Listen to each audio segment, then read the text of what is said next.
Going for a 4-4-2.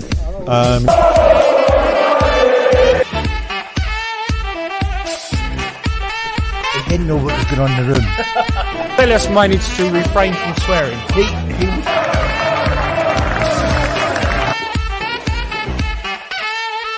He said, if you've got a problem with me, let's sort it out in the gym.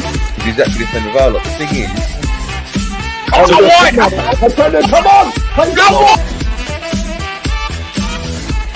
Where has that come from? Yeah. They brought through the door. You know, you look at the... What a performance! The guys. That was ruled off. Quite stupid things like that. Live from Style Space at the Supporters Club. Right. But he was getting a bit tired, I thought. Come on! Here we go! Come on! Come on! Yeah! Go! West Ham and Manchester United lock horns at Old Trafford on Tuesday evening with a place in the quarter-finals of the FA Cup on offer to both teams. United have beaten Watford and Liverpool to progress to the fifth round of the competition, while West Ham have overcome Stockport County and Doncaster Rovers to advance to this stage.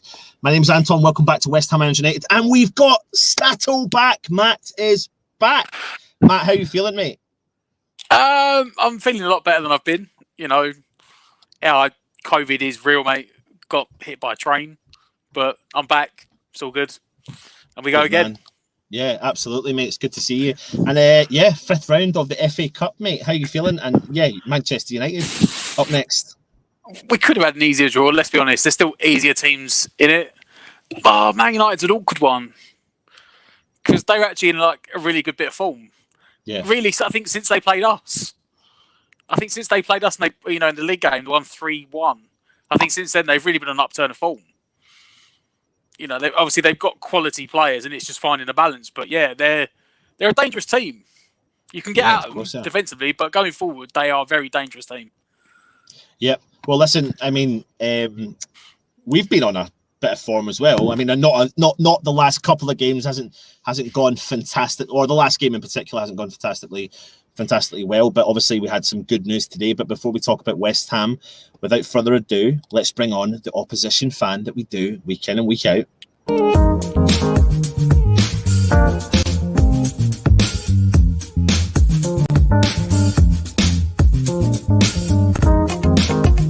Hiya.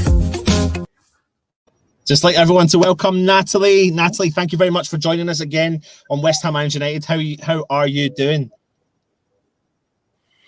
I'm doing good. Thanks for having me back on. I'm happy to be back on. It was a good game for us last time, but hopefully same again. It was. I remember having you on the preview. Obviously, Natalie, we got great feedback with you being on the show as well. So thank you for coming back on. But I do remember being on with you with the preview, and I think we were quite confident going into the game, and then you joined us on the match. Sorry, it was the match day live on the day, and I think we went into half time, and then every now and then you popped on celebrating because you brought it to us in the second half, and that really came down to substitutions, didn't it? Really, at the end of the day. Yeah. Game of two halves. I think I said at that time, Bruno, he's the guy that, is going to do everything for us. And I think we saw Bruno didn't start that game. And I think that's the one he's potentially not started, but he came on as a sub and that was it.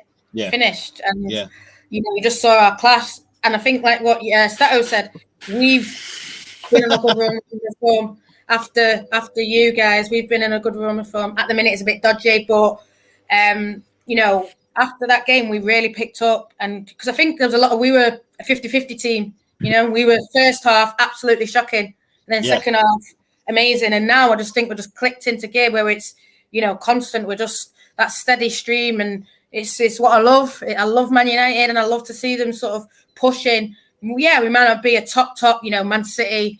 You got to give it to them, but for me, I think now definitely we're up there as a top four. I'm overconfident. I know that we're going to finish fourth. I know that we're going to... you are buzzing, Natalie. I can tell you are buzzing with life. I love it. Yeah, it's good, man. Being top. No one expected us to sit top, even though it wasn't all the time, people talking about Liverpool. They're not talking about them anymore, and it's good that they're under us where they belong. Natalie, listen, good run of form, of course, as of late. However, at the weekend, you were 2-0 up at one point, but then obviously, the game ended up 3 each. How does that how will that lead Solskjaer's thinking coming into the FA Cup game? For me, I think he sort of said it today, Ollie. He sort of said, we need to win trophies. I mean, I've been on, different things, and people are saying, is he going to be a failure if you don't win a trophy? And I don't think he is, because I think if you look at our progression from before he was in, we had Moyes, and Moyes is doing all right now, but, all the managers before him, he is the one who is actually bringing us back to that Man United style, that Man United play. I absolutely adore him, obviously, but, he gets things wrong. Everyone gets things wrong, and I think just because he gets things wrong doesn't mean he's not a good manager. Everyone's human. Everyone makes mistakes. I think he's learning, and people say he shouldn't learn on this job, but he's learning and he's doing a great job. Like I said, Bruno, fantastic. Another name that I didn't think really should have come in. What do I know? Cavani, absolutely different class. So for me, we're still waiting as well as on He was decent for us back then when we played you, but Martial in a bit of a bad run of form. Yeah, he's getting goals. I mean, the 9-0, he did quite well, but he's one that I'm on and off with. Rashford, I love him, but he's one I'm on and off with. And I think, if you can get them performing week in, week out, you look at Bruno's numbers, that's the kind of thing that you need to see. I think Cavani can bring that, but like I said, he's older now.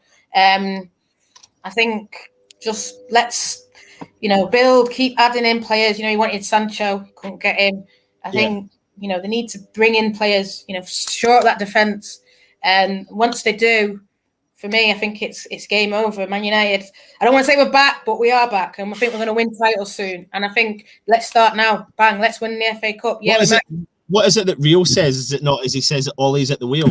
Every time he kind of says that, isn't it? Every time he says it, though, something happens in a negative manner towards Manchester. The thing is, he doesn't say it anymore, but he's right, though. He's at the wheel. You need to back him. And I think he said it after Paris, didn't he? And I was there in Paris, and that was Cloud 9. That was the best time under Ollie. Fans were there buzzing.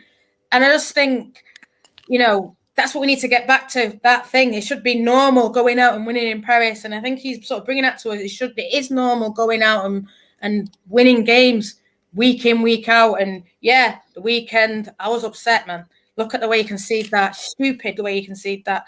And that's why I say you need to add some defenders in. Bailly, for me, is one of our best defenders, but he's hardly ever fit. So can you rely on him? You need to get someone else in. I'm not the fountain of who's out there and who's the best to get, but I think he's struggled to bring in players, And I think, with Bruno, he wanted him in the summer and he got him in January. Yeah, it's great that he's got him, but you shouldn't have to be fighting to get them players. You should be, listen, I'm telling you, this guy is world class. Go and get him. Bang, there he is, So I'm telling you. With the news that Pogba's going to be out, then how does that impact things? Because he's been playing well as of late, and everyone knows his stories kind of out in the mainstream media. How will the fact that you're going to be missing him for tomorrow's game impact the game? Yeah, I'm gutted. There's no Pogba, and I think a couple of weeks ago, even the start of the season, people have been like, I'm not bothered. You know what I'm saying? And I think he's one of them. You either love him or hate him. He's Marmite. And I understand why a lot of people hate him. I see why the fans, he's just out. And I think he is sort of just out for himself. But you've got to hand it to him. Some of them goals, the ones that he scored against you guys, that's the kind of thing he can do. The one that he scored at Fulham, that's the kind of thing. When it's tight, when it's tough, Pogba's turning up now. And I think potentially Bruno's helped him. Bruno sort of said, I'm going to turn up all the time. So, this is the level. But for me, I'm gutted. It is a big loss. He's a big player for us. And anyone who says he's not, need to think, you're just saying that because of what he says, or you're saying that because if you look at him as a footballer, bang, quality. Yeah, he's straight up there. Matt, Pogba obviously is going to be a big miss. Natalie, is a quick question before I go to Matt. Is Bailey going to be making it? Is he going to be fit for the game? Is it kind of touch and go? Yeah, well, I think Ollie comes out and says he's fit, but then you don't see him. So I don't know. I think it is touch and go. I think they just decide it as, because I think he can't play that many games, or if he plays, then he's out injured. So I just think, you see on the day kind of thing. You know, he could get an injury the night before. You don't know. He's made of glass. It's a shame because he is really solid defender. He'll put himself in the way of everything. And I really like him. I really rate him. But he's not a reliable kind of player. And it's a shame. So with the news then, Matt, that Pogba's out, I mean, surely that's a bit of good news for West Ham, surely? Oh, I mean, yes and no, because it's not like they're exactly short of attacking players. I mean, they paid, was it 30, 40 million for Van der Beek, and he's barely played, and he could just step straight in. They could bring McTominay and Fred and let Fernandes go as the attacking guy on his own. I mean, yes, he's going to be a miss because Pogba is world class on his day, and he's shown it like this season, like the goal he scored against us in the game, the 3-1 game. He can do that, and he's starting to find form again. So yeah, it will be a big miss in some ways, but they've still got the quality. I mean, they could even, if they wanted to play like frigging Martial or Rashford at number 10. You know, they're not short of attacking players to fill his position. Yeah. But you know, in relation to what Matt's saying, though, you've got plenty of forward attacking options, don't you, really, Natalie? Greenwood, Martial, Rashford. I mean, you know, we all know what all these lads are capable of doing. They've got goals. I mean, the amount of goals they've got between them is frightening.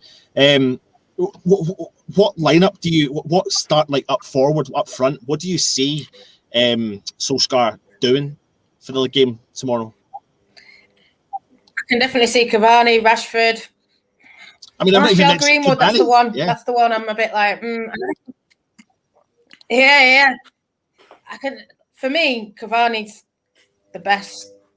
I mean, with Rashford and Martial and even Greenwood to an extent, it's the youth in them, isn't it? And with a young player, sometimes it can be inconsistent. And I think, you know, it has to come to a point where you say, is it, you know, Martial's 25 now, but he is the kind of guy where he can just do magic, boom, click his fingers, and he's past 3 defenders and it's in the back of the net.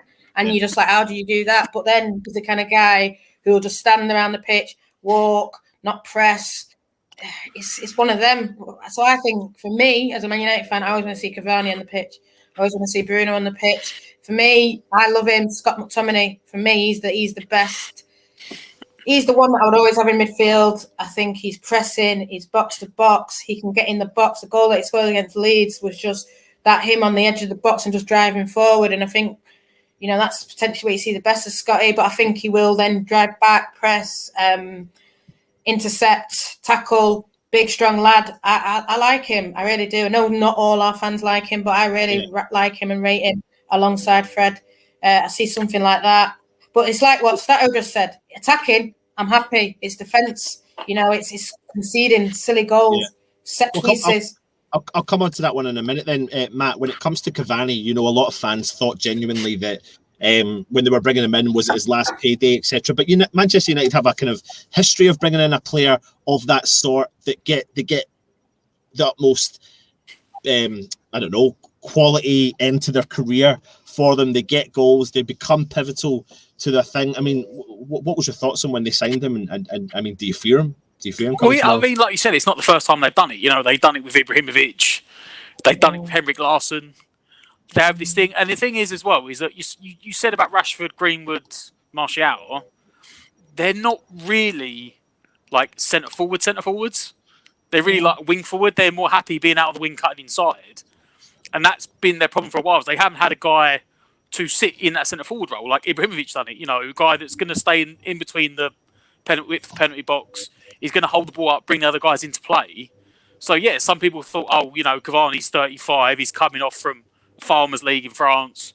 He's not going to do much, but the guy is a quality player. Like Ibrahimovic done the same thing, and Ibrahimovic is still playing now. He's gone back to Italy. You know, he's still doing it. Cavani is a quality guy, and the runs he makes in the box are stuff that, as a natural finisher, you know, the headers he scores, the little bits of runs he makes, he might not be the quickest, but Sheringham, Man United, West Ham never had pace, but he knew where to be to score. I would be worried. I'd be more happy if Cavani didn't start and they had like Martial or Rashford up front than if Cavani started, because yes, their pace might hurt us, but they don't make the same impact to the rest of the team playing centre forward that Cavani does. Yeah. Well, you know, we've talked a lot about the forwards. Let's talk about the defence, Natalie. You've mentioned it there. you do concede goals, you do leak goals. You saw it from the game against Everton. You know, when you're on the up, things can take a big swing for it. What do you see Solskjaer doing? I mean, I think Phil Jones is out, isn't he? Is he ever fit? Is he ever fit? Yeah. Listen, I like Maguire, but is he that kind of guy? Is he that guy? I like Lindelof, but them together, it sort of leads to then a weakness. I think that's why I say Bailly in there, because he's quick, strength. I mean, I'm not saying that Maguire's not strong, but it's more like it's an alternative. I think Lindelof and Maguire are sort of similar, not that quick. They're good at maybe playing the ball out and, you know, intercepting. But then if someone's running in behind you, you're screwed kind of thing. And, you know, if you need a last ditch on the line, probably it's not going to be them. You know, and unfortunately, I don't want to go into it. Everyone knows what's going on. Axel, when he comes on, he's just the guy that they all seem to go for, and it's a shame what's happening with him. And obviously, I don't want to go on to it, but you know, everyone doesn't like that kind of stuff. But him as a player, it just always doesn't seem to go right for him. I think he's a good player, though. I think, you know, he was out in Paris. He did really well, and he's a young player who needs to play games. He went out to Villa. Did really well for them. I think he was definitely part of their promotion, but I think he's maybe one that should go out on loan in a Premier League club, you know, and get that experience playing week in, week out at a Premier League club. You know, even like you say, you know, bottom team, not saying a Villa or a bottom team now, but, you know, somewhere around that, he's getting a lot of pressure on him. But what do you think, Matt? You know, Man United, you may not got a lot of pressure. Then when you get it, you need to be on it, and maybe that's his problem. I don't know. What's your thoughts, Matt? I mean, look, Maguire is a very, very good defender, but Man United put him off the back of playing in a back three and put him in a back two. I just don't think he's mobile enough to play in a back two. That's why they've had Bailly alongside him, because Bailly's pace covers for Maguire's lack of pace. You know, playing Maguire in the back three, he played for England or for Leicester, he had two more mobile centre-backs either side of him. For me, I mean, the one they haven't really tried yet, I don't know how well it would be, would probably be trying to play Lindelof and Bailly together. I know Maguire is supposed to be the more commanding one of the two, but if you're only playing the back two, you need more mobile centre-backs. Mm-hmm. Especially when you've got the attacking-based fullbacks of like Wan-Bissaka and Shaw. Wan-Bissaka's thing at the moment is his pace gets him out of trouble when he's going back. But if he's caught too far up the pitch and you've got Maguire sitting next to him, it leaves them exposed. Now, obviously, they found form again playing the four at the back, but the problem is when Bailly drops out, they don't seem to have the click to hold that back two together again. So you can get at them. That's Man United's problem. They need to buy another centre back in the summer. They need to do what Man City done and go and find a Diaz. They need to find their one to play either alongside Maguire, realistically, for money they spent, or maybe try and swap the system around again to find another system that fits, that you can fit Maguire in. Yeah, absolutely. What's your thoughts on that one then, Natalie? 100%. I'd be playing Lindelof and Bailly. I mean, like I said about Bailly, he's not consistent enough. He's not, you know, one week he's fit, next week he's not, so you don't know. But I do like Maguire, and I know that he says he's good enough. He's not an 80 million, and it sounds so harsh. He's our captain, and I think he's a great captain. He's a leader. But I would like to see that Victor Lindelof. I really do rate Lindelof. I know some fans might not, but I really rate him. I really like him. He's calm. He's composed. For me, I think he's a bit more intelligent than Maguire. Not saying that Maguire's not, you know, obviously he's playing for England. He's doing all what he's doing. He's a great guy, but I just think that positionally, but then people might say not. I think Lindelof maybe. But I totally agree. We need to get a centre back. That's what's costing us. That's why I think we're dropping a lot of points. I think, you know, adding a centre back, and you can talk about us being top. Talk to me about this man then, Dean Henderson, your goalkeeper. He'll probably be starting tomorrow, but how important is it to have such a talent like him on your books? Yeah, 100%. Obviously, he played for Sheffield. He was really good. Everyone raved about him. I think he deserves more minutes now. You know, that goal at the weekend, De Gea at fault.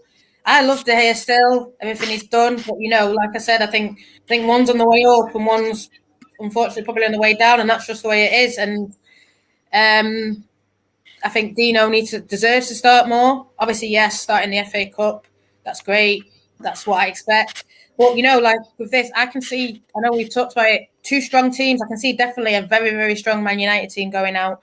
Yes, maybe a bit of rest and rotation, but mainly, from the off, I think I'm always of the opinion you go out, you win the game, then you make your subs, And when I say win it, I mean like get 2-3 goals up, not just 2, three kind of goals, 3-0 head start.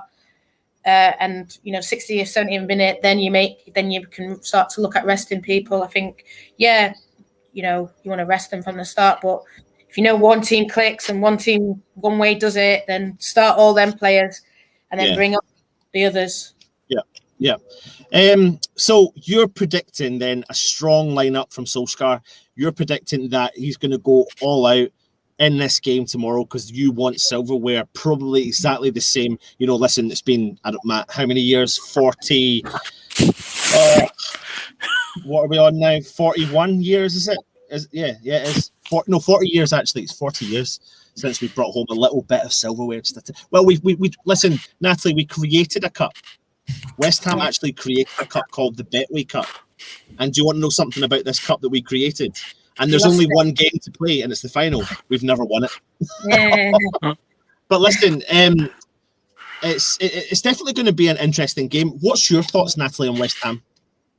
Yeah, you're doing good. You're up and around there. I thought it was a really good game when we played you. Obviously, I think, I saw some comments before saying you should have been 3-0. Of course you should have been.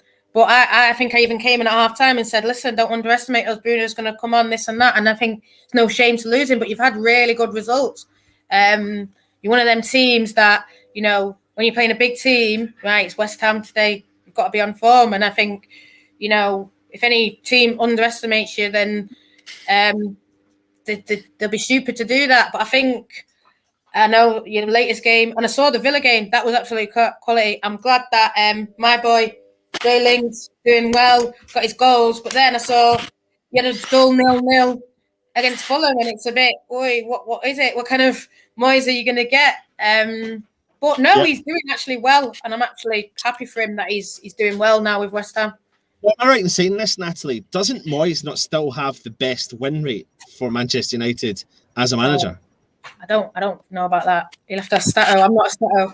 Am I right? I've got no idea. I know Moyes is now our best manager, statistically now. In the space of lockdown, he went from our worst to our best. Yeah. But I'm not sure about Man United. He did have a rather... It might be the best since Fergie, but Solskjaer can't be far behind. I think it might be Solskjaer now, I thought Jose's was quite good, but they dipped off. I think it's Solskjaer now, to be honest. You mentioned there about... consistency. Yeah, you mentioned there about Jesse Lingard. Before we ask you your predictions for tomorrow night, talk to me about Jesse Lingard and, what do fans expect? Do you still love him? Do you want him back? All that sort of stuff. Of course I still love Lingard. He's Man United through and through. Can't deny it. His celebrations. I mean, I was at the FA Cup final against Palace, but yeah. I just say it's because it's the blue and gold, and I just remember Bomb screaming, and I remember Pardew because that's where I go. But no, I just remember, he's a Man United boy, but not in a horrible way to him. I love him, and I wish him all the joy in the world. I don't want him back. I think we've gone past him. Not in, and I hate saying this about players because the Man United through and through, but he's not good enough for Man United now. And I know Danny Murphy or Danny Mills said something about small fish, big fat pond or something. I totally disagree. I think, not in a horrible way to West Ham, but you're doing quite well. You're up there. You could finish Europa League. And I think that's his level. Around that, like Everton, West Ham, maybe even Spurs now, But that's where he's at. He's not a top 4. Unfortunately to him, I don't think he's a top 4 player. So why not go to a West Ham and push them and get Europa League with them and be playing those games? I'm so happy for him, and hopefully, you guys get him in the end. What do you guys think? Do you like him? Do you think he's all right? I don't know how he played against Fulham, but he looked good against Villa. I like this one for you, Matt. He gave us something different that we didn't have. I say we didn't have. He played in the same way that Lanzini plays, except Lanzini hasn't got the pace. Like, he had a bad injury a couple of years back, and it's just ruined his mobility. Whereas the game against Villa, he was running into space. He was finding those pockets behind between the defenders and the midfield, and he was carrying the ball up the pitch for us and making runs and making clever passes and retain possession, which is something we struggled to do. So I don't know what you mean, though. He's probably not, like, he wouldn't start in the title-winning side. Like, if he went to Liverpool's team last year or the Man City team that went 100 points, he wouldn't get in either of them teams. He wouldn't. He's probably not where he's started for the last couple of years. Like, that level's probably at least... He may get back there. You never know. Maybe he comes here and scores 10 goals in half a season and Man United take him back. But even look at that Man United team right now, he wouldn't start. Like, he wouldn't get in front of Pogba. He wouldn't get in front of Bruno Fernandes. He probably wouldn't get in front of Van der Beek. Like, so maybe he is. Maybe like Europa League, like a top 6 team is his level rather than a top 4 team. Yeah, absolutely. Absolutely. Natalie, listen, it's been a pleasure having you on. So before you go, we want to know what your score predictions are tomorrow. 3-1 again, Man United. Sorry, guys. I just think we're going to win. We've got to win it. I think Bruno, Cavani, Rashford. Let's just go with them. And then, Lingard can't play, can he? So it would have been nice, Lingard. But I think definitely next year, Lingard he might come back and cause us some trouble. But next year, I love it. As if we're going to get him. We might not. Well, you might. That's what you should be going for. I think you should be going for him. I hope someone like you said, but if he's playing for you, does well for you, why not get him? And like I said, I don't think, like I say, he won't get in above anyone. So he's right to leave and right to get his minutes and play. Yeah. Well, listen, Natalie, it's been an absolute pleasure to have you back on. Thank you so much for joining us. And we're going to be doing a match day live tomorrow. So if you're about, Natalie, I might even try and see if you can come on before the game again. Maybe. Have a chin wag, but I'll send you a message after and we'll go from there. Natalie, I know you were talking to me beforehand, and so thanks a lot, boys. Thanks for having me. Yeah, and I was going to say all the best, but all the best after tomorrow and after the next time West Ham play Man United. So. All right, Natalie, take it easy. Cheers. Cheers, Natalie. Yeah, really cool again, Matt, to have another opposition fan on. Gets good insight. Natalie's great. I think she's a great guest, actually. She's so passionate. She knows exactly what she's talking about. She's got great knowledge. Loads of people, not loads, a few people in the chat are saying that the sound quality isn't great. However, I've been texting a few people as well whilst yous have been talking, and I've been listening back to it, but it's actually, I can't hear the noise that yous are hearing. So yes, I will be getting a new headset. Don't you worry, a new headset is coming in. But I've actually while Matt and Natalie were talking, I was muting myself and listening back, and I couldn't hear any of the noises that people were saying. So just keep the comments coming in and let me know what you thought. Anyway, hopefully this is only a one-off for me as well. I ordered a headset earlier because my Apple headset is just, I don't even know where it's gone. I leave it in one place and it's gone, so I've just ordered another one. Well, so that'll be it by Amazon Prime. Time to talk. Time to talk West Ham.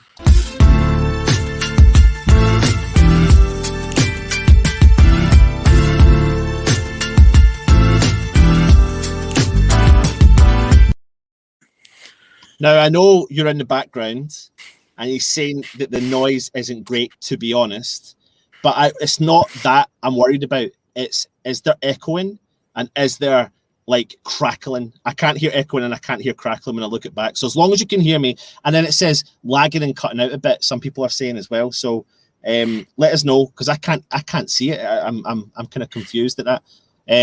My dad's on. Jim, well done. Natalie, great tonight. Yeah, I think she's a great guest. But now it's time to talk West Ham, mate, and let's have a look and see what Mr. David Moyes has been saying today.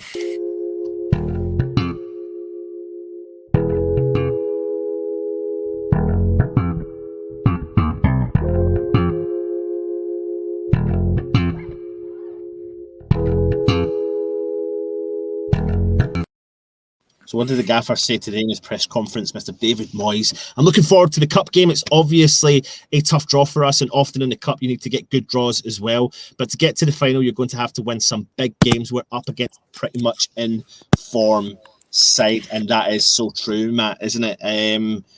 How are you feeling about the FA Cup, mate? I just hope that Moyes takes it seriously. I mean, he said he wants to win it, but I think I read somewhere that this is really, obviously if we don't go any further, this would be our last game where we only have like a short turnaround. I think after today, so we got like a minimum of like 5 days between each game after today. Obviously the cup games would change that. So there is a chance like he could go for today and then he's got chances to rotate around with the rest of the season. But I'm not sure because it is, we could have had an easier draw. You know, it is Man United. And you never know. He's on. Stell's on. Free Stell Waku. Evening. Can he? Yeah. So FA Cup, mate. Matt's given his opinion on it. What's your thoughts? How are you feeling?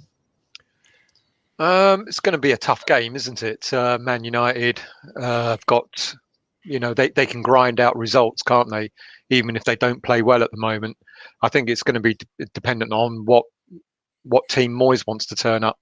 Is he going to park the bus again and try and nick a goal, which I kind of hate when he does that? Or is he, I'm not suggesting we should go for it, but I think we should give them a game. It's interesting every time a sort of a lower team goes at a bigger team. Sometimes the lower teams get something out of it. And I don't think, it's a one-off this. It's got to be decided tomorrow. No replays, no nothing like that. I think we should just go for it. I think we should just go and give it what we can. Obviously not expose ourselves too much. I think, the last game against them, I think the score line flattered them. I don't think we deserve to have lost by the result that we did. So we got a point to prove, I think. We've got a score to, we've got something to... we've got something there that it's a bit payback time in a way, and if we take it to them, if we sit back, they'll do us because they're a clever team.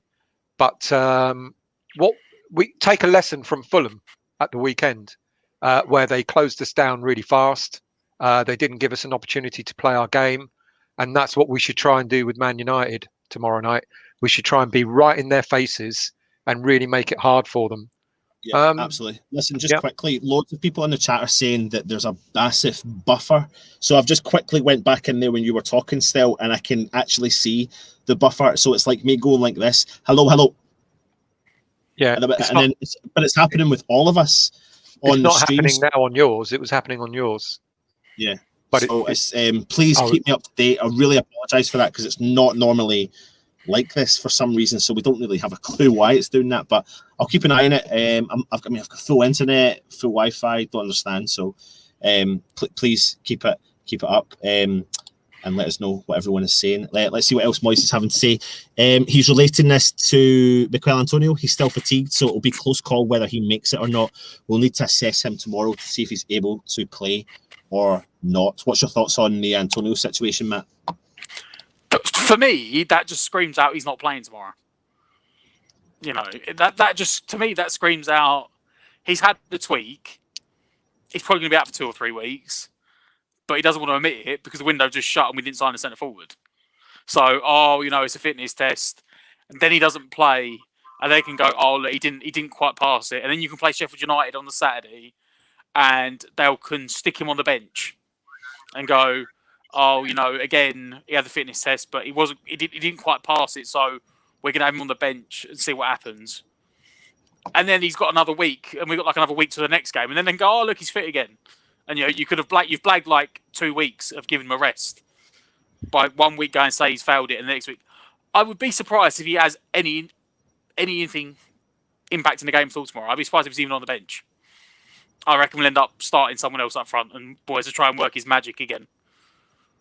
Yeah, I 100% agree with you. I said it in the show last night.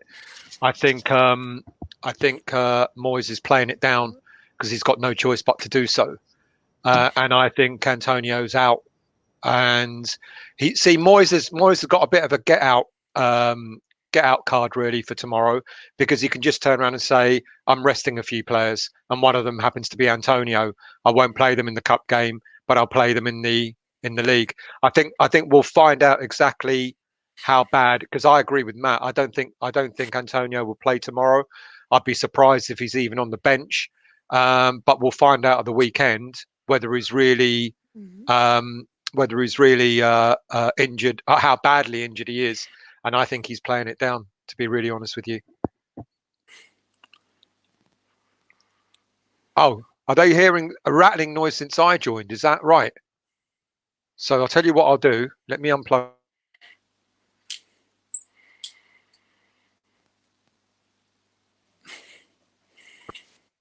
I've plugged it back in, so let me know if you can still hear a rattling noise, people. Where's Anton gone? Why have you gone off the stream? Amateur hour again, people. Sorry about that. This is why you don't pay £5 a month for this. Who do you think is going to start tomorrow? I mean, everyone is hoping that we're going to put out a really strong team. And it's quite interesting because I look at the bench, or I look at our, the players that haven't played in the league. The likes of Fornals, the likes of Fredericks, who had a decent game the other week, the likes of even Johnson. People are suggesting that we don't want to put out a weak team. If we put out players like Lanzini, Fornals, Fredericks, etc., would that constitute a weak team? I think he'll still rotate. Like, he will actually properly rotate. I think let's not forget, we've got like a 21-man squad of actual first-team players. Yeah. And I think he will use most of that 21-man squad tomorrow. I think he'll rotate as many players probably as he can within reason. Mm-hmm. I think Ogbonna will play. I think Rice and Souček will play. And I think Fabianski will play. But outside of that, I think a lot of positions are up for grabs tomorrow. I really am inclined to agree with you. I can actually see him playing Fredericks tomorrow night. I can see him playing, I agree with you, Ogbonna, probably Balbuena alongside him. Souček and Rice, I think will play. Just very briefly, we've not even touched on Souček. So today, obviously, the news is that his red card was rescinded, which is great news. Should never have been a red card, obviously, in the first place. So he will be back available. And in the press conference, David Moyes did state that he wasn't at that point too sure what was going to happen. So he had to make potential plans in and around the fact that he wouldn't get rescinded. Now, he was confident it would get rescinded, but he needed a game plan. Do you think, just sorry to interrupt you, but do you think that may have an effect on his team decision if he's potentially gone into that game since 2 days ago, since he was red carded? Because he could have been training for a game plan in a specific manner. I think he was planning two teams, one with and one without. That's what I think. There's no way Moyes would have been planning without Souček. Because I think he would have been thinking in his mind, if he gets the card rescinded, this will be my team, and he's probably in, and at the same time he's saying, right, if I don't have him, then this is what I'll do. I cannot see him not planning without Souček at all. And mate, come on, I mean, how quickly did we hear that red card got rescinded? Because the panel must have sat at something like 10, 11 o'clock this morning. And before midday, it was the red card had been rescinded. It was one of those where, we got the Souček red card. Yeah, forget it. It's rescinded. I bet it didn't even have a debate on it. And I can't see Moyes having planned without Souček for tomorrow. I know he said it, but I can't see that he would have been doing that. Yeah. Loads of people are talking in the chat there saying about how they don't think Antonio will play. But does that really mean that he's going to give Odebiku an opportunity?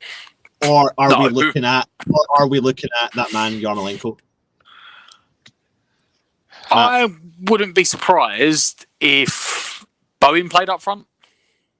No. Well, no, Bowen. Well, Maybe. Yeah. He said Yarmolenko, but he spoke about playing the false nine as well. Yeah. And if he looks at a false nine, you could play someone like Bowen in there because he can hold the ball to feet. He is quick and he's mobile. He's not going to bully the defenders, but he will make the runs in behind. Yeah. And he's not had the impact on the wing recently that, the last couple of games that he has started. And I don't think Yarmolenko can start a game. He regardless, I just don't think he can do it.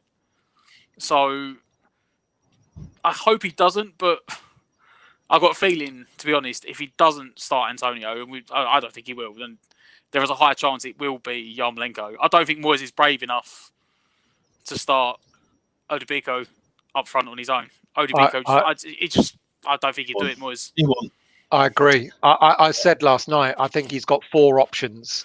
I think it was 4. Yarmolenko, I think, is the favoured option. Or I don't think it's the right option, but I think Yarmolenko would be the favoured option. Odubeko would be another option, but I think you're right, Matt. I don't think he'll risk it, or he'll go for a false number 9. And but it depends on which player he will consider to play in that false number 9. Bowen's a good shout, actually. Bowen would be a decent shout.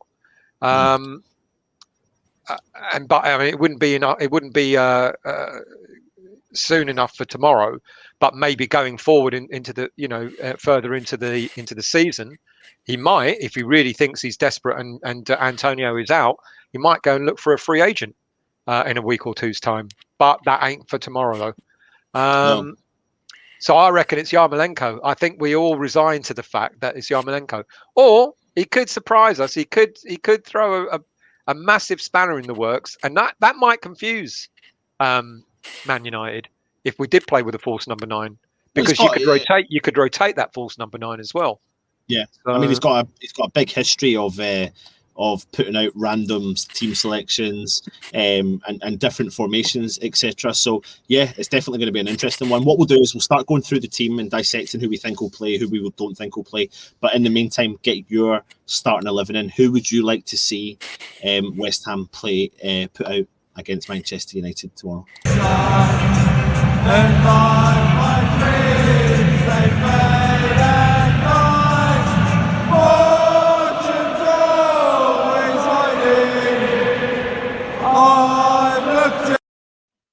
I mean, there's some comments in there, people saying things like they wouldn't want to be signing Mike Dean in the summer.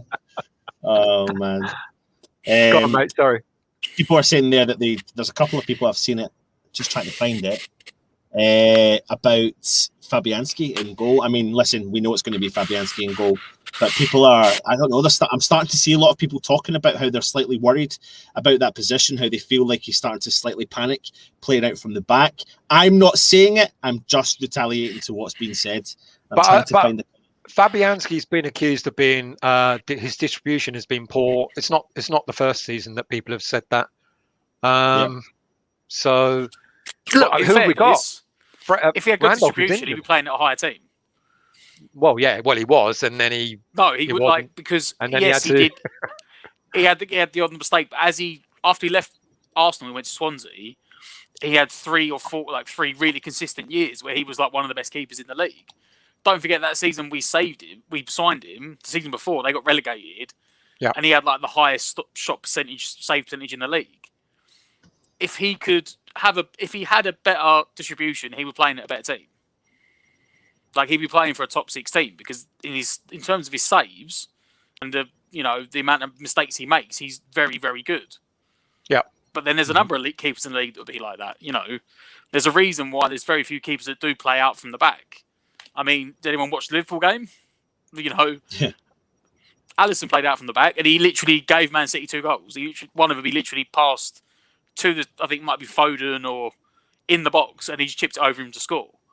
So I have no problem with Fabianski playing it long. It's just a problem when we don't have anyone up front to hold the ball up to bring it back into play. Yeah, I've got a problem with the whole team playing a long game. I hate it, and I think we saw that happening against Fulham at the weekend. It's just a rubbish way of playing football. and we do not have to. I hope, in one way, I hope Antonio is rested tomorrow, or if he's injured, he doesn't play because the instinct to just play that long ball from the goalie or from the defence is there, and I don't think that's the sort of game that we should be playing against Man United tomorrow, to be honest with you. But I agree with you, Matt. Playing the ball long from the goalie, and then just might as well not bother having any midfield if you do that. Just have defenders and a striker up front. It depends on the team, because we've historically done this. You go back the last 3 years against Man City. How many games we played at London Stadium when we've tried to play at the back, like under Bilic and under Pellegrini? We tried to play it from the back, and like 30 seconds later, the ball's in the back of our own necks. We can't do it. Yeah, because we didn't have the. We can't play out from the back. Like, I have no problem playing it like short to the fullback, or playing it short. Last season we've done it under Moyes. We've done it at Sheffield United. Fabianski tried to play the ball along the floor out from the back, missed Balbuena, and they went in and scored. Like, there's times to do it. I mean, admittedly, if we're not playing Antonio tomorrow, you cannot play it long. You have to be more clever. You might have to play it somewhat short and maybe hit the halfway line and look for Souček and Rice, or maybe try and play it out to the fullbacks. I've no problem not playing it short as long as you're developing other options. The problem is, like you said, is when we're just lumping it long and it's not winning, like it's not working. That you need to, when it doesn't work. Well, like when you've played that ball 5 times down the pitch from a goal kick, cut out the entire midfield and gone for Antonio, and Antonio has not won the ball when it's come straight back. Exactly. You then need to go, what's the other plan? And if Antonio's not playing tomorrow, we need to figure out that plan now, because Yarmolenko's not going to be winning headers against Harry Maguire. And I know he's not playing tomorrow, but we have another way of playing. Especially with when Lingard came in, we saw that maybe Lingard made it happen, but we saw we could be passing and moving and playing the short ball when needed, playing not a long ball, but playing it down the flanks and all that sort of stuff. And so the players there are capable of doing that, and even before Lingard, we have played some good football. And I just don't think, the hoofball is something that's going to give us much, and you're absolutely right. If Antonio doesn't play, the hoofball option is out.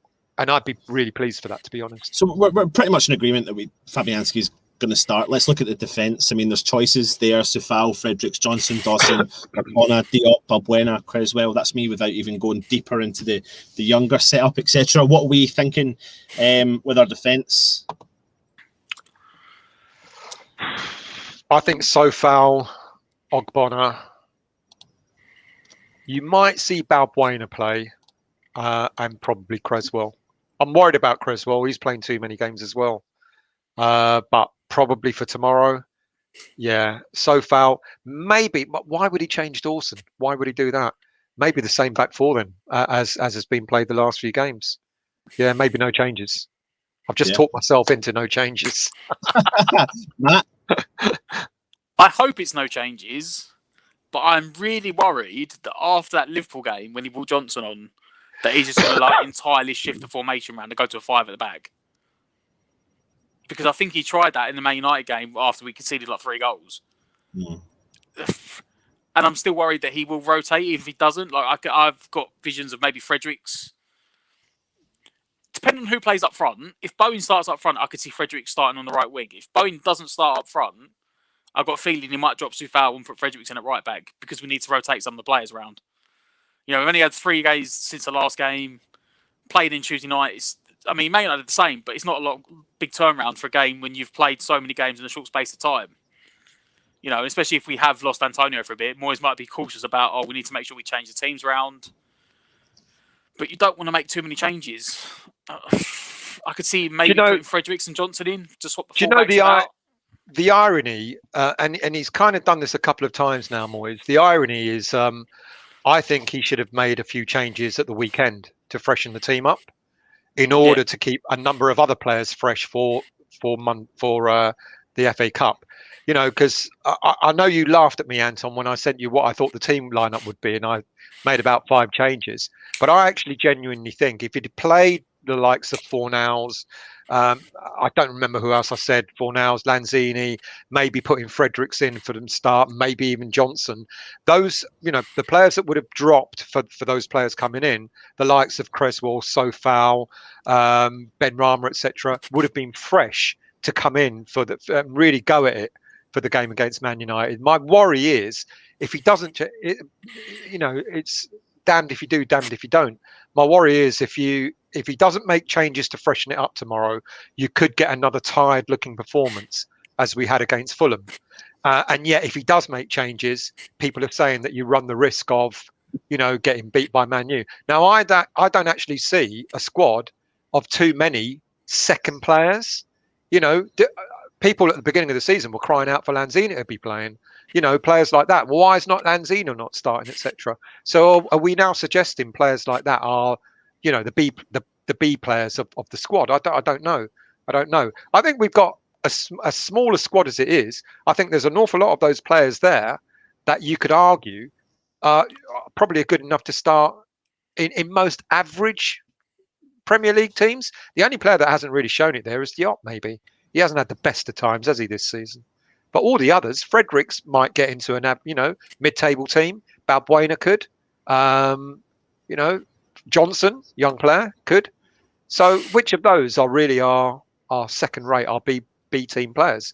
It's hard. I think my biggest concern really comes here that if we do change something in the back line, that we lose some form of inconsistency. And in particular, I think it's more key in our defence than any other area of the team, because the defence have actually been better, a lot better than what we have been over the last few seasons, dramatically better.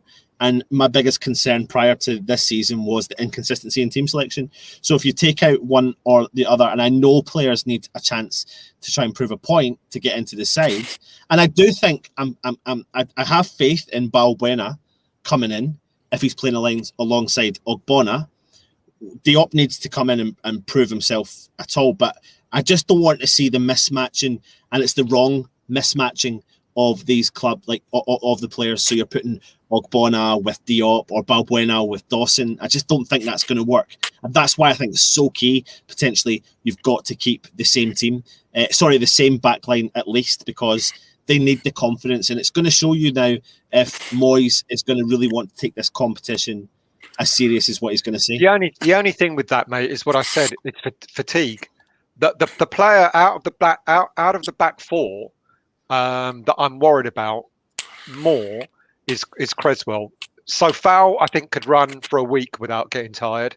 Ogbonna and Dawson, they look all right. I think they'll cope. But with Creswell, I think it's it might be. I'm not hoping it, but I'm not. My only counter to that would be that if you look at the press conference today, there was a massive part about Creswell and about how people are calling for him to potentially get called up to the England squad. And 9 times out of 10, you usually find that when they put a focus on a particular player or a couple of players in the press conference, that kind of is a little nudge, hint, nudge, that they're potentially going to start that game. Now, there was no massive chat about Yarmolenko in particular, but they did focus a lot on Creswell and his consistent performances this season and how they believe that they should get an England call-up. And I'm not saying that's a shoo-in for him starting, but I do think he will. I do think he'll play. And still, the other thing I'm concerned about potentially dropping Creswell, again, is the exact reason I said, is consistency. And even though if we turn up in the game, if I think about the Liverpool game where we didn't turn up and it wasn't great and we got beat, and then we turn up against Fulham, it felt like a loss even though it was a draw. Yep. But these players, especially Creswell, who has found his form again, who is showing West Ham fans what we bought him for, needs to play week in and week out, and I don't think we can afford to drop him. The player, not drop, rest, the player that I think could be afforded to rest, and it's not me being controversial, but I would rather rest Sofal over Creswell, because I think Sofal's ability can take being rested, whereas Creswell needs momentum. And I don't think Sofal needs momentum. I don't think you rest him. I think you can rest assured that the back four, the goalie, and the 2 central defensive midfielders will start tomorrow. Yeah. It's all about what Matt said and what you said earlier. It's all about what happens with the players that are gonna the attack-minded players. Will it be Bowen? Will it be Fornals? Will it be Lanzini? Will it be Benrahma? Out of that mix, let's talk about it. Here they are. Here they are there. So we've got Fornals, Souček, Rice, Noble, Bowen, Lanzini. I put Coventry in there. It's interesting you put Noble. I've got a fear he'll play Noble tomorrow. I really do. I've got a fear that he'll probably play Noble alongside to fill out the midfield alongside Rice and Souček, which means that we lose something in attack. I've got a fear he might do it. My only concern with that is starting those three players together is the only three players that can do that job. Now you've got Rice and Souček obviously overperforming in comparison to Mark Noble. Putting those three on risks. I mean, that's like a huge risk for West Ham. It's different if it's the last 10 minutes, but I think putting those three players on together from the start is a huge risk for West Ham, because God forbid something negative happens like what it did in relation to Souček getting suspended. And if he gets suspended or someone pulls up with another injury and two of them are gone, then what's our long-term plan? It's fine if you get through the FA Cup fifth round to qualify for the quarterfinals, but then what team are we left with? We're looking at potentially not having Antonio, and I think it's too risky to play the three of them together. I'd agree with you, but it might be something that Moyes might be tempted to do in order to fill the midfield. I'm not saying it's the right thing to do, but I think it might be something he might be tempted to do. Let's not forget, he brought Noble on at the weekend because we were being a bit outrun in midfield, and Noble came on to do exactly that job, to fill the midfield out, alongside Rice and Souček. So he's done it, and he wouldn't be averse to start in Noble tomorrow. I don't think it's right. I don't think it's the right thing to do, but I it wouldn't surprise me if he did do that. And then what you'll have is you'll have a three up front, or you'll play like almost like a 4-3-3, and then it'll be take your pick out of the Lanzini, Fornals, Benrahma, etc., Bowen, who it might be. Matt, do you see any changes in that starting 11 in the midfield area? I think we've all agreed that it will be Rice and Souček. I've got a feeling. I think Fornals will come in. And I reckon he might play Fornals as a number 10. So if you do want to pack out that midfield and you need a bit of bite, you can drop Fornals back into the midfield three. I also got a strange feeling that after the success the other week that I could see Frederick starting on the right again. I could see him going Fredericks, Fornals and Benrahma. Gives you a bit of rest, and then it also does give the option, if you want, of either playing Bowen up front or bringing him as a sub for an impact. Because we're going to be lacking, I'll be honest. If Antonio doesn't play, that means Yarmolenko, and you've got Yarmolenko and Mipo on the bench, or Yarmolenko starts. It's not going to leave us many options. So, after the success of doing them together against Villa, I could see him starting again. Fredericks on the wing. I think he likes the fact that he gives a bit of pace, and with the pace and the attacking wingers that Man United have, I could see it happening. Yeah. So listen, I mean, we're kind of all over the shop when it comes to the midfield. But this is the thing when it comes to Moyes. What I would like Moyes to do is show intent for the cup. We know we're going to turn up against a Man United side that are playing well, but West Ham are playing well. That's what we need to remind ourselves of. We are, we're people could say we're punching above our standards, but we're still there.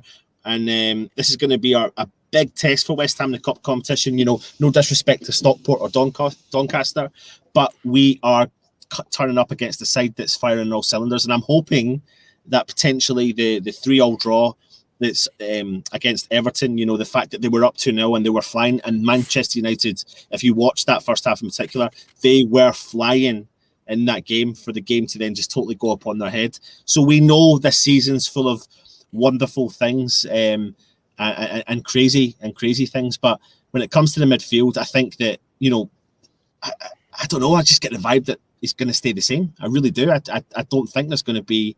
I think I think he will make trouble. He's got one force change because Lingard isn't playing. That's true. Sorry. I see Matt's point about Fredericks, and actually, it will free up Bowen to go up front. And I don't think that'll be a bad thing because I think Bowen is more mobile than Yarmolenko would be. And I actually quite liked what Fredericks did against Villa at the weekend, last week. I think, as I said, I think he had one of his best games for West Ham. He gave, not only did he do his defensive duties by doubling up with Sofal, and they could do that against someone like Rashford likes to play out on the left, doesn't he? So maybe Fredericks and Sofal can do a similar job if Rashford plays. But at the same time, he gave Villa quite a few problems going forward, all the trickery and stuff like that. And let's not forget, Fredericks can he's got a couple of assists this season, I think, and he could be a danger. So Matt might have a point there. You could possibly see Fredericks playing, and he's fast as well. We need an outlet. We've been talking about if we're going to hoof the ball out of our area, of our 18-yard box. Where's it going to go? Always Antonio. Someone like Fredericks has got pace on him. And it wouldn't be a bad shout really at all. Hello. So, like we said, we're unsure what's going to happen in the midfield. As we said, there's been 3 people here talk about different decisions there. And what do you think, Sushi? Who do you think is going to play tomorrow night? Honestly, still, you'd be better leaving the cat on. He's got more knowledge than you. She. Let's talk about our forwards. Our forwards, I should say. Forward. Our forward. Forward. Antonio or Yarmolenko. I mean, listen, people are going to say to me, why not include Odebiku?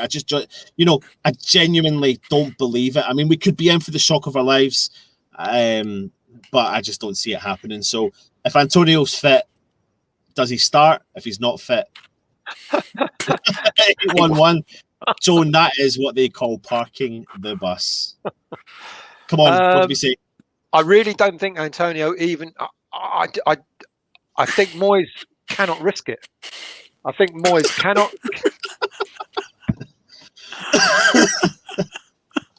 That's what I like to see. I think Moyes can't risk playing Antonio. I think he knows, but he's made the mistake with Antonio before, where he brought him back too early from injury in the first Aston Villa game, and then we lost him for another a couple of months or something like that. I do not think he cannot risk it tomorrow. Sushi, do you mind? Do you mind? What do you think, Matt? Oh, look, as I said, you go back to what Moyes said in the pre-match. That for me, that just screams out that he's not going to play. The old, he needs a fitness test, and sorry, he didn't pass it. As I said, I'd rather see someone like Bowen play as a false number 9 because he's got the mobility and he can still, Let's not forget as well that the impact he had in the first Man United game, at least for the first hour, Bowen rang. Was it Luke Shaw or Brandon Williams that played left back, and he ran him ragged. Mm-hmm. And then he got tired, and that's when he started fading out of the game. But I've really got to worry that it's going to be Yarmolenko. I think Moyes has sort of decided that he's going to be the number 2 striker for the rest of the season. Yeah. And and the thing is, it's nothing against him because he can play as a striker, but not on his own. Exactly. Yeah. Exactly. Yeah. I'd always be willing to change the shape if you just try to play like Ben Rama or Bowen up alongside him so that he's got some legs next to him. Yeah, absolutely. Get your predictions in. Let us know your thoughts on what you think the score will be tomorrow night in the FA Cup 5th round. West Ham go to Old Trafford to play Manchester United. Get your predictions in the comments.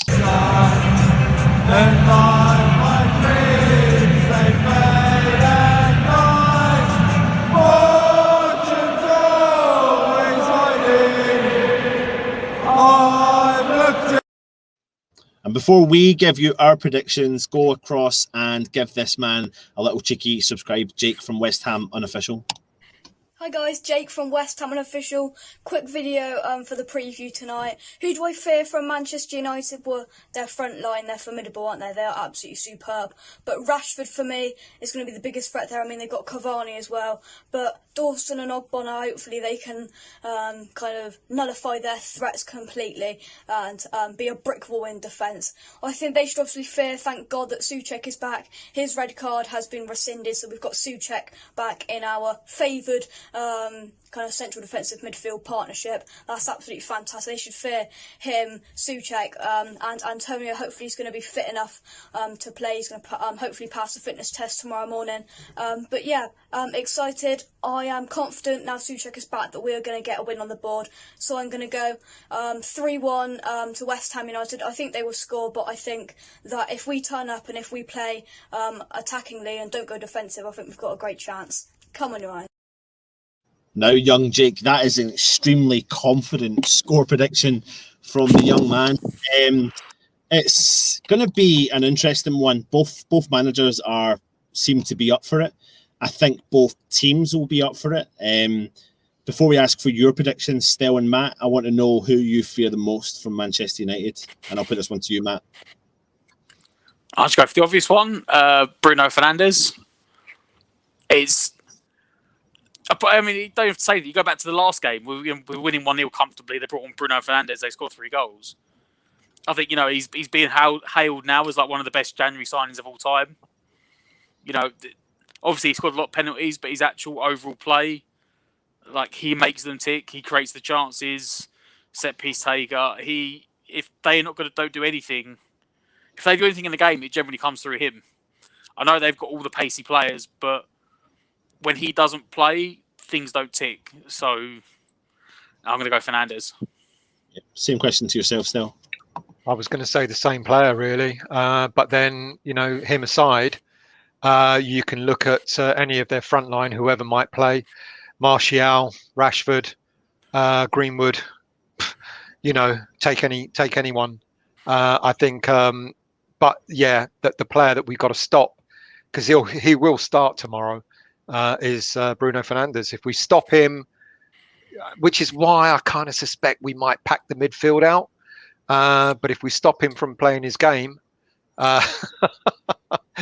if we stop him from playing his game, then we might stand a chance. So I agree. Fernandes is the main man, isn't he? To be honest. I think normally I would go down that route, but Cavani, who's been firing on all cylinders as of late, is definitely a concern for me. We all know what he's capable of by watching him on the world stage, and now he's playing at Man United, and Man United are playing with a bit of confidence. So I think we have started to concede, and it was good. The only positive I can take from the Fulham game is the fact that was our first clean sheet since I think it was the Burnley game. So that was a positive, obviously, to take. But I think we need to watch out on Cavani. But let's go to your predictions, Matt. Do you think West Ham can topple United at Old Trafford and get us through to the quarterfinals of the FA Cup? I do. I'm going to go for a 2-1. And obviously, I know this is the West Ham channel, so we've spent a lot of time talking about West Ham. But I don't think we've taken into account the fact that I think Man United are probably going to rotate a lot tomorrow. They're playing, I think it's 9 games in 28 days. Yeah. They were supposed to be playing a league game tomorrow, which they've still got to find some point in the month to play. So. Good night, Dad. I think Man United are going to rotate as well. I know Henderson's going in goal, which is actually more an advantage for Man United because I think at the moment he's a lot more reliable than De Gea. Yeah. But if we turn up like we did against Villa, I'm going to say 2-1. Yeah. Still, I'll take that. I'll take that, of course. Still. Oh, he doesn't. I don't know where his head's at. Listen, if any I've just taken his score. I've just taken his score. That's what it is. You have taken my score because I was going to say 2-1 in extra time. I think it'll go into extra time. See, they'll score, Man United. They will score. But if they get, I'd never ever predict a loss ever, and unfortunately, I can't predict a draw because it's the cup. Actually, I'll tell you what I'll do. 2-2. We win on penalties. Oh. 2-2, and we win on penalties. Noble gets the winning penalty. There you go. I was at the cup game when Dean Ashton scored the goal against Man City, at the City of Manchester Stadium, and it was just an unbelievable night. It was amazing. Now, I'm not saying we were the underdogs in that game, and it wasn't against the City we see now, but City were on the up at the time. But West Ham just turned up on the day, and we all know that the cup can really it can just take over. I know the fans aren't there. It's disappointing that the fans aren't there. Watch this comment. If Odubeko starts tomorrow, I go for a 3-2 win. And this is what I don't understand, though. How about that? I'll tell you what. I'm going to give you my predictions. I'm going to join Matt, and I'm going to go 2-1 West Ham as well, just to shore up the predictions. But it just pisses me off, and I say it quite a lot. I don't understand why a lot more managers don't give, first and foremost, young goalkeepers a shot in this league in particular. And then, how many times have we sat here? Tony Martinez, give him a chance. People said we did give him a chance. We didn't. He played like a couple of cup games, came on as a substitute appearance. He's gone away, he's scoring goals, and now he's managed to secure himself a permanent move to Porto.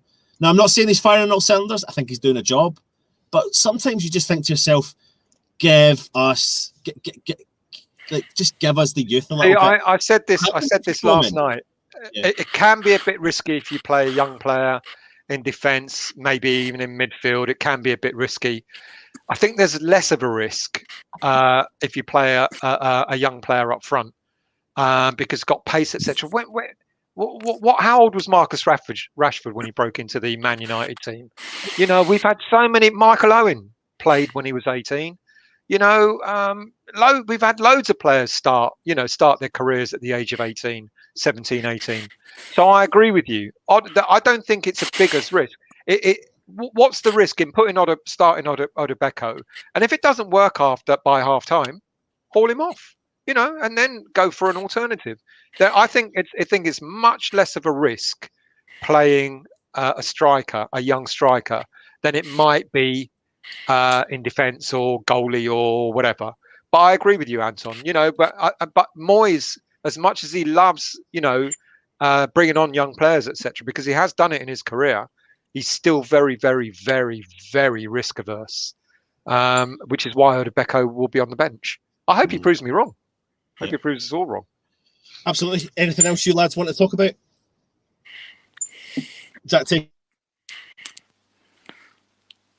Where do you go now? I'm here. Don't worry. I'm back. He's gone. He's had enough already. He's left. You could have told us you're finishing the. You could have told us you're finishing the show. I'm here. And just disappearing. I don't know what's going on. I do not know what's going on. What I've actually noticed though tonight is that people are actually commenting for something we spoke about 2 minutes ago. So there must be a really big delay. There must be a big delay on it tonight. Yeah, I think there is a big delay. Yeah. I don't know if it's StreamYard that's potentially got the problem on it tonight. But listen, thanks for watching us, of course. Thanks for sticking by us at West Ham Irons United. Amateur Hour is up. And we'll be back tomorrow with Matchday Live. So make sure you tune in. Me and the lads will have a conversation about who and what time, etc. we'll be doing the show at. But make sure you do join us because we will be watching the game and having a 10-0, he reckons. Russ reckons it's going to be 10-0. If you watched the Matchday Live, I promise you this. See this guy right here. It's going to be a little bit more positive. A little bit more positive. No. The Fulham game was the first game I felt so negative about because we didn't turn up, and it made me laugh because throughout the game, you're all telling me 10 minutes in, well, don't worry, we'll get into it. 20 minutes in, don't worry, we'll get into it. Half an hour in, don't worry, we'll get into it. Half time, don't worry, we'll get into it. Yeah. You may mock, and I was waiting for us to get into the game, and we didn't get into the game, and that's why I was really disappointed with our performance. But I reckon actually it's going to be a good game tomorrow. I think it's going to be an even better game if Man United score first, because that means we've got to go for it, and that might not be a bad thing. Or it means he brings on Fredericks Noble and shuts the door up with 70 minutes to go. What? Just to go for the 1-0 loss? Yeah, absolutely. Oh, we're only a goal down, lads. So I'll tell you what, we'll go all defensive, shall we? We'll take the 1-0 loss. Listen, like I said, thank you very much for joining us. We will be back tomorrow, and yeah, stick by us, hit the subscribe button, hit the thumbs up, and keep the comments coming in. This has been West Ham Irons United. Anton, Stell, Matt, and come on, you Irons.